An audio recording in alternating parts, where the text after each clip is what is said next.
Le Seigneur soit avec vous. Et avec votre esprit. Évangile de Jésus-Christ selon Saint Jean. Gloire à toi, Seigneur.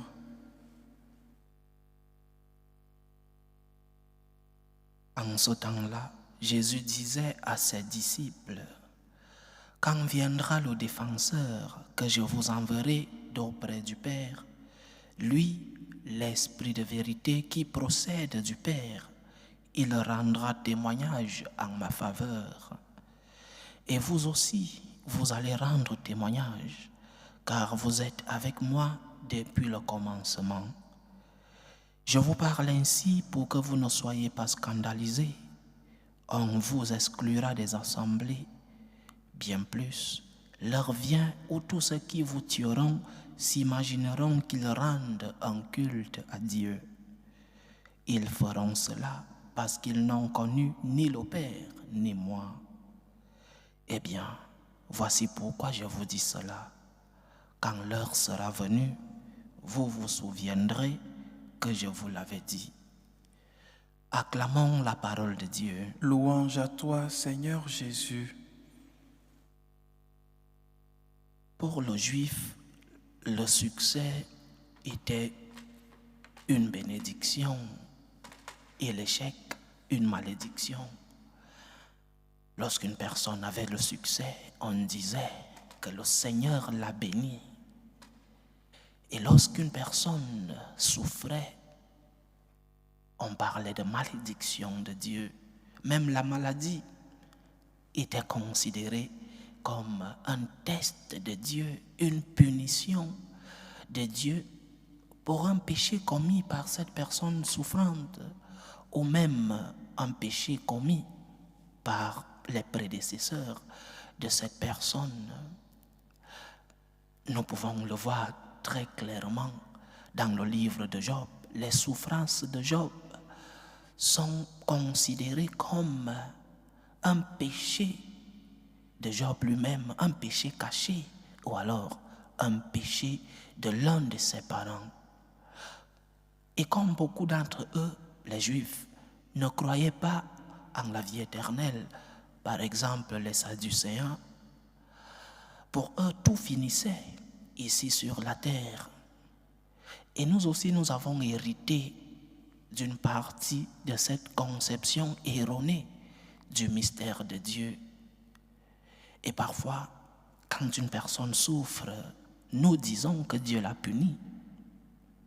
Lorsque nous-mêmes nous souffrons, nous pensons, qu'ai-je fait pour mériter cela?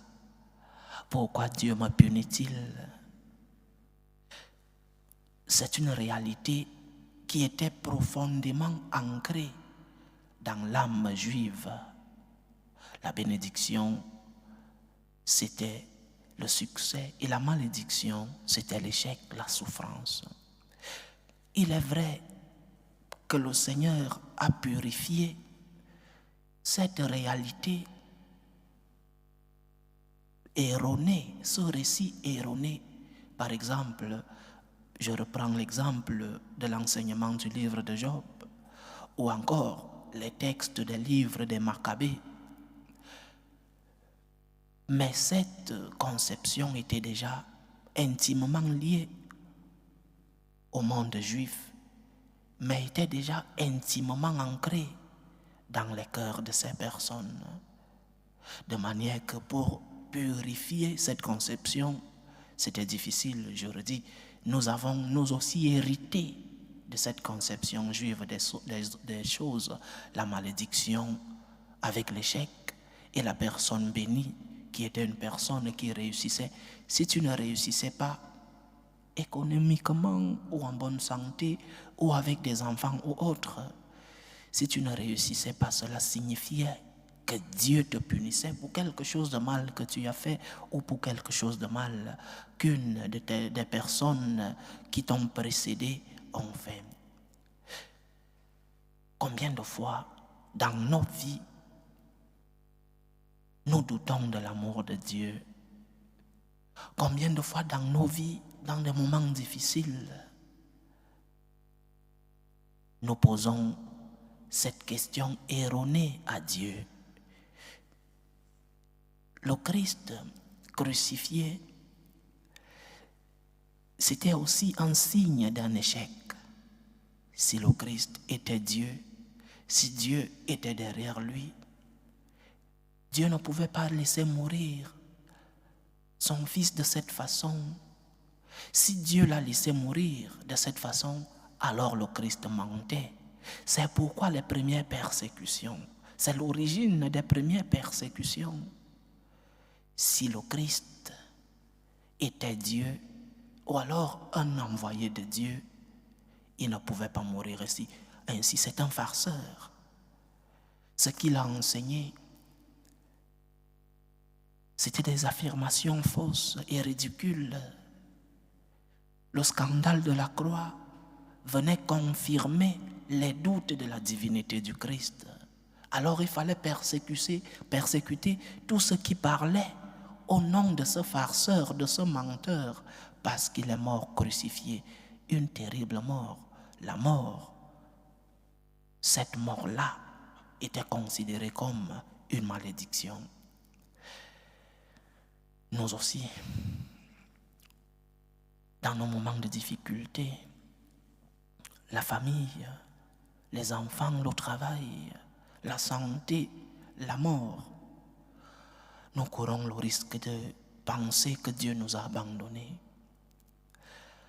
Lorsque tu as un malheur quelconque, dans ton travail, dans ta famille, avec tes enfants, avec ta santé, la mort d'un être proche, tout ce qui est douleur, et la douleur a ses 1000 terribles visages,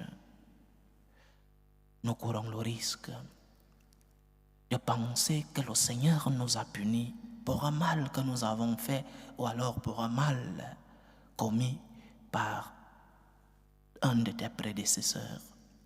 Le Seigneur ne t'a pas abandonné. Le Seigneur ne punit pas la faute des pères en punissant les enfants. Ce n'est pas notre Dieu. Il l'a enseigné dans l'Ancien Testament pour purifier le message. Notre Seigneur n'est pas un Dieu cruel qui garde de la rancœur.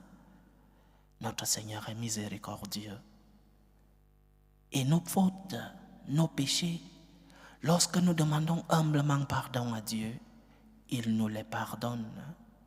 Lorsque nous demandons humblement pardon à Dieu, notre Seigneur tourne la page. Sois fidèle au Christ.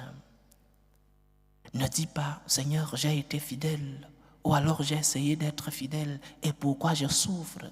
La fidélité n'est pas un moyen pour que tu ne souffres pas. Ta foi n'est pas un moyen, un chemin pour fuir la souffrance. La souffrance, elle existe, c'est une réalité.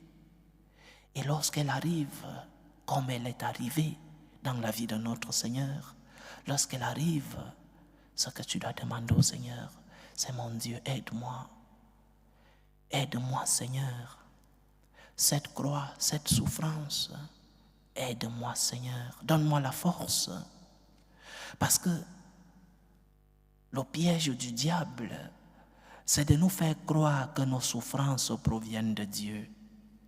Le piège du diable, et les apôtres sont tombés dans ce piège. Le piège du diable, c'est de nous faire croire que les enfants de Dieu ne doivent pas souffrir. Le piège du diable, c'est de nous faire croire que lorsque tu souffres, c'est parce que le Seigneur t'a abandonné. Ne tombe pas dans le piège du malin. Ne tombe pas dans le piège du diable. Il veut t'éloigner de ton Seigneur. Il veut te faire couler dans tes moments de difficulté. Ce que le Seigneur te dit dans ces moments, c'est: tu es chargé, tu es affligé, je te donnerai du repos. Viens, viens béni de mon Père. Quand tu es chargé, quand tu es affligé, quand tu souffres, venez à moi, vous tous qui êtes chargés et affligés, et je vous donnerai du repos. C'est le Dieu chrétien. Le Dieu qui ne prend pas en compte les péchés de nos parents pour nous punir, nous les enfants. Le Dieu qui, lorsque nous avons commis un péché et que nous lui demandons pardon, il nous pardonne et il tourne la page. Il nous donne une nouvelle opportunité. C'est cela notre Dieu, le Dieu de l'amour, le Dieu de la miséricorde, ce Dieu qui t'a tant aimé, ce Dieu qui a donné sa vie pour toi en mourant sur la croix, ce Dieu qui est ressuscité pour toi et qui t'a promis le ciel qui commence sur la terre avec les merveilles que le Seigneur nous montre dans nos vies, mais aussi et surtout la vie éternelle. La souffrance n'est pas une malédiction de Dieu. L'échec dans la vie économique, physique, n'est pas une malédiction du Seigneur. Le Seigneur lui-même a vécu la passion, mais après la passion, il y a eu la résurrection. Que le Seigneur nous aide à avoir un regard différent des épreuves dans nos vies. Qu'il nous aide à pouvoir transformer nos regards et voir dans nos moments de tempête, dans nos moments d'épreuve, la main du Seigneur qui veut nous purifier et qui veut que nous soyons forts pour affronter les épreuves. Le Seigneur te remplit de son amour, le Seigneur te remplit de sa force. Il ne te demande qu'une seule chose: sois près de moi. Lorsque la souffrance, lorsque la persécution, lorsque la tempête arrive, sois près de moi et tu auras la force, tu auras le repos dont tu as besoin. Que le Seigneur nous aide dans nos moments de difficulté, qu'il nous aide à porter nos croix, qu'il nous aide dans nos moments de souffrance, qu'il calme la tempête de nos vies pour que nous puissions nous aussi respirer, qu'il nous donne le repos dont nous avons besoin dans ces moments de souffrance. Loué soit Jésus-Christ. À jamais.